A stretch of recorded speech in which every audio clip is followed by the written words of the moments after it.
இந்திய அரசாங்கம் தற்போதுள்ள 29 மத்திய தொழிலாளர் சட்டங்களை 4 பெரிய தொழிலாளர் குறியீடுகளாக மாற்றியமைத்து இந்தியாவின் மிகப்பெரிய தொழிலாளர் சார்ந்த சீர்திருத்தத்தை மேற்கொண்டுள்ளது. இது தொழிலாளர் சட்டங்களை எளிமைப்படுத்தவும் நவீனப்படுத்தவும் மேலும் இணக்கமான வணிக சூழலை உருவாக்குவதையும் நோக்கமாக கொண்டுள்ளது. இந்த 4 குறியீடுகளையும் நவீன குறியீடுகளாக ஒருங்கிணைப்பதன் மூலம் அதன் தொழிலாளர் கட்டமைப்பை நவீனமயமாக்க ஒரு தீர்க்கமான நடவடிக்கையை மத்திய அரசு எடுத்துள்ளது. 2019 ஆண்டைய ஊதிய குறியீடு, 2020 ஆண்டைய தொழில்துறை உறவுகள் குறியீடு, 2020 ஆண்டைய சமூக பாதுகாப்பு குறியீடு மற்றும் 2020 ஆண்டைய தொழில் பாதுகாப்பு, சுகாதாரம் மற்றும் பணி நிலைமைகள் குறியீடு ஆகிய 4 குறியீடுகளையும் நவீன குறியீடுகளாக ஒருங்கிணைக்கிறது. இந்த குறியீடுகள் அனைத்தும் ஒன்றாக இணக்கம் மற்றும் பணியிட பாதுகாப்பை வலுப்படுத்தும் அதே வேளையில் தொழிலாளர்கள், முதலாளிகள் மற்றும் பொருளாதாரத்திற்கு பயனளிப்பதுடன் ஒத்திசைவான சட்ட கட்டமைப்பை உருவாக்குகின்றன. இதில் புதிய ஊதிய குறியீடு 2019 ஆண்டைய ஊதிய சட்டங்களை நெறிப்படுத்துகிறது, குறைந்தபட்ச ஊதிய மற்றும் சரியான நேரத்தில் பணம் செலுத்துவதற்கான வழிமுறைகளை நிறுவுகிறது, கட்டண சட்டங்களின் பெருக்கத்தை நீக்குகிறது, மேலும் போனஸ் மற்றும் ஊதிய வரையறைகளை தெளிவுபடுத்துகிறது.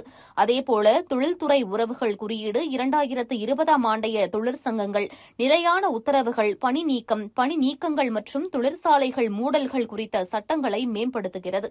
இதனால் தொழிலாளர் உரிமைகள் பாதுகாக்கப்படும் அதே வேளையில் சரியான முறையில் தொழில்துறை உறவுகளை செயல்படுத்த முடியும்.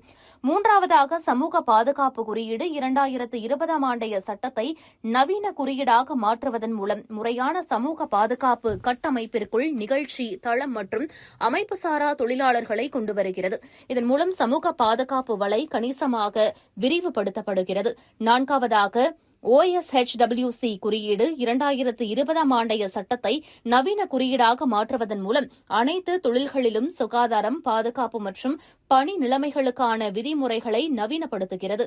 இது தரநிலைகளை உயர்த்துகிறது, மேலும் ஆபத்து அடிப்படையிலான அணுகுமுறைகள் மூலம் உரிமம் மற்றும் ஆய்வை எளிதாக்குகிறது.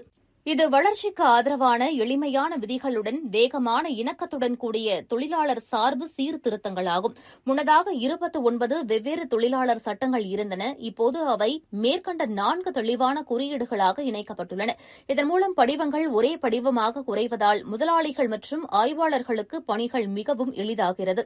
இதில் சமூக பாதுகாப்பு குறியீடு இப்போது ஸ்விக்கி, ஜொமேட்டோ போன்ற உணவு டெலிவரி நிறுவன பணியாளர்கள், டாக்ஸி ஓட்டுநர்கள் மற்றும் ஃப்ரீலான்சர்ஸ், பிளாட்ஃபார்ம் தொழிலாளர் போன்ற தொழிலாளர்களை இணைக்கிறது.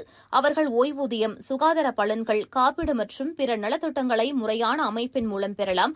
அவர்களுக்கு புதிய ஊதிய குறியீடு மூலம் குறைந்தபட்ச ஊதியங்கள், சரியான நேரத்தில் சம்பளம், ஊக்கத்தொகை மற்றும் போனஸ்களுக்கான ஒரு விதி புத்தகம் உருவாக்கப்படுகிறது. இது தொழிலாளர்கள் நியாயமான ஊதியத்தை சரியான நேரத்தில் ஊதிய இழப்புகள் இல்லாமல் பெறுவதை உறுதி செய்கிறது. அதேபோல தொழில்துறை உறவுகள் குறியீடு நிறுவனங்களுக்கு அரசு ஒப்புதல் தேவைப்படும் போது வரம்பை உயர்த்துகிறது. இது தொழிலாளர் பாதுகாப்பை பராமரிக்கும் போது வணிகங்களுக்கு அதிக நெகிழ்வுத்தன்மையை அளிக்கிறது. இது பணியிடத்தை மிகவும் நிலையானதாகவும் முதலீட்டாளர்களுக்கு ஏற்றதாகவும் ஆக்குகிறது. அதேபோல OSHWC குறியீடு ஆபத்து அடிப்படையிலான ஆய்வு முறையை பயன்படுத்துகிறது. குறைந்த ஆபத்துள்ள அலகுகள் குறைவான எளிமையான ஆய்வுகளை எதிர்கொள்கின்றன.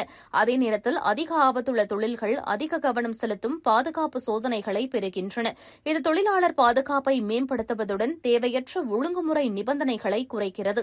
இந்த குறியீடுகள் தொடர்பான மத்திய வரைவு விதிகள் முன்கூட்டியே வெளியிடப்பட்டுள்ளன. பெரும்பாலான மாநிலங்கள் மற்றும் யூனியன் பிரதேசங்கள் தங்கள் சொந்த விதிகளை முன்கூட்டியே வெளியிட்டுள்ளன. ஒரு சில மட்டுமே இறுதி நிலையில் உள்ளன. தொழிலாளர் அமைச்சகத்தின் மாதாந்திர முன்னேற்ற அறிக்கைகள் விதிகளை ஏற்றுக்கொள்வது குறித்த மாநில வாரியான பார்வையை வழங்குகின்றன. வணிகங்கள், தொழிலாளர்கள் மற்றும் அமலாக்க அதிகாரிகள் சுமூகமாக மாறுவதற்கு அரசாங்கம் டிஜிட்டல் உள்கட்டமைப்பு மற்றும் செயல்பாட்டு வழிகாட்டுதலை அறிமுகப்படுத்துகிறது. இது வெற்றிகரமாக செயல்பட மாநில அளவிலான ஒத்துழைப்பும் அவர்களின் திறனும் மிக முக்கியமானதாகும். அதே சமயம் இவ்விவகாரத்தில் வெற்றிகரமாக செயல்பட மாநிலங்களுக்கு மத்திய அரசு முழுமையான ஆதரவு அளிப்பதுடன் செயல்படுத்துவதற்கான வழிகாட்டுதல்களை வெளியிடுகிறது. இந்த குறியீடுகள் மத்திய தொழிலகங்களை பாதுகாப்பானதாகவும் ஊதியங்கள் நியாயமானதாகவும் வணிகங்களை மிகவும் போட்டித்தன்மையுடனும் மாற்றும் வகையில் அமைக்கப்பட்டுள்ளன. அதனால்தான் இந்த விதிகள் நவீன இந்தியாவின் மிக முக்கிய தொழிலாளர் சீர்திருத்தங்களில் ஒன்றாக தனித்து நிற்கின்றன என்பது குறிப்பிடத்தக்கது.